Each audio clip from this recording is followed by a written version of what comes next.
জীবনে বড় হওয়ার স্বপ্ন তো আমরা সবাই দেখি তাই না? সফল হতে কে না চায়?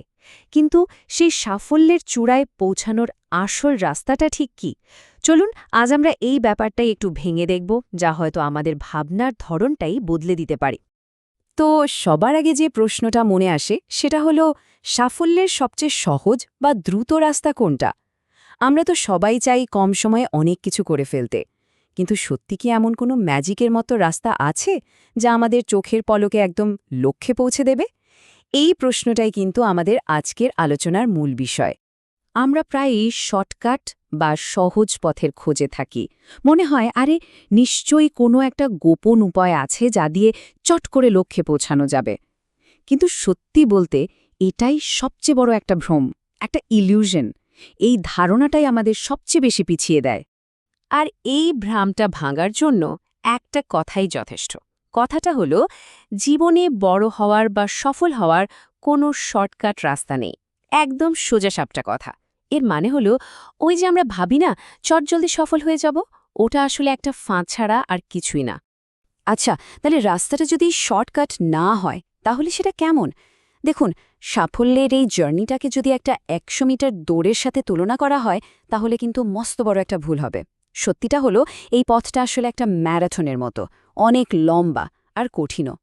ব্যাপারটা একটু ভাবুন, স্প্রিন্ট দৌড়ে কি হয়? খুব তাড়াতাড়ি আমাদের সব শক্তি শেষ হয়ে যায়, দম ফুরিয়ে আসে। সাফল্যের শর্টকাট খুঁজতে গেলেও কিন্তু ঠিক এটাই হয়। অন্যদিকে একটা ম্যারাথন দৌড়ানোর জন্য লাগে লম্বা সময়ের প্রস্তুতি, লাগে স্ট্র্যাটেজি। জীবনের সফল হতে গেলেও ঠিক এই ম্যারাথনের মানসিকতাটাই দরকার। এটা আমাদের মেনে নিতেই হবে যে কোনো বড় কিছু অর্জনের রাস্তাটা বেশ লম্বা হয়। এখানে তাড়াহুড়ো করে এগোনোর কোনো সুযোগই নেই। এই লম্বা পথটা পাড়ি দেওয়ার জন্য মন আর শরীর দুটোকেই তৈরি করতে হয়। তো যখন এটা পরিষ্কার যে পথটা লম্বা, তখন সবচেয়ে জরুরি হয়ে দাঁড়ায় প্রস্তুতি। প্রশ্ন হল, এই লম্বা পথের জন্য প্রস্তুতিটা ঠিক কেমন হবে? কি করতে হবে আমাদের? এই লম্বা পথের প্রস্তুতির জন্য মূলত ৩টা জিনিস একদম অপরিহার্য। ১ নম্বর হল সময় দেওয়া। কোনো বড় জিনিস তো আর রাতারাতি হয় না, তাই না? ২ নম্বর হল ধৈর্য। পথে হাজারটা বাধা আসবে, কিন্তু হাল ছেড়ে দিলে তো চলবে না। আর সব শেষে ৩ নম্বর হল অধ্যাবসায়, মানে লেগে থাকার জেদটা ধরে রাখতে হবে। এই সময় ধৈর্য আর অধ্যাবসায়ের সাথে আরও একটা জিনিস লাগে, এমন একটা জিনিস যা ছাড়া এই লম্বা পথ চলাটা প্রায় অসম্ভব। আর সেটা হলো নিজের ওপর বিশ্বাস, মানে অটুট আত্মবিশ্বাস। আত্মবিশ্বাস কিন্তু শুধু একটা ফিলিংস না, এটা হলো সেই জ্বালানি যা এই কঠিন ম্যারাথনে আমাদের এগিয়ে নিয়ে যায়। যখন মনে হবে সব শেষ আর এগোনো সম্ভব না, ঠিক তখনই এই আত্মবিশ্বাসটাই ভেতর থেকে নতুন করে শক্তি যোগাবে।